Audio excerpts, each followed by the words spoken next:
जी sir. સરકારના એક અભિયાન રૂપે બ્રિજની ચકાસણી છેલ્લા અઠવાડિયાથી ચાલી રહી છે, જેમાં અત્રેના વિભાગ હેઠળ કુલ 70 બ્રિજો આવેલા છે, જેની ચકાસણીની કામગીરી પૂર્ણ થઈ છે. મહદઅંશે બધા જ બ્રિજો નવસારી જિલ્લાના સારા છે. તેમ છતાં પણ અમુક જે બ્રિજો જૂના છે એ જૂના આપણને વિઝ્યુઅલી એવું લાગે છે સારા છે, પણ અંદરથી કંઈક ડિફેક્ટ હોય એના માટે અત્રેના વિભાગ દ્વારા જે જૂના બ્રિજોને લોડ ટેસ્ટિંગની કાર્યવાહી શરૂ કરવામાં આવી છે.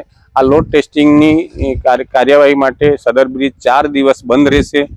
લોકોને આ બ્રિજ બંધ રહે એટલે થોડી અગવડ પડશે, પણ એની સુરક્ષાની આપણી જવાબદારી છે એ ધ્યાનમાં રાખી આપણે લોકોને અપીલ કરીએ છીએ કે 4 દિવસ થોડી મુશ્કેલી વેઠી અને એના માટે સુપા ભૂત બંગલા થઈ નેશનલ હાઈવેથી ડાયવર્ઝન આપેલું છે એ રસ્તાનો ઉપયોગ કરે, એ જ અમારી અપીલ છે.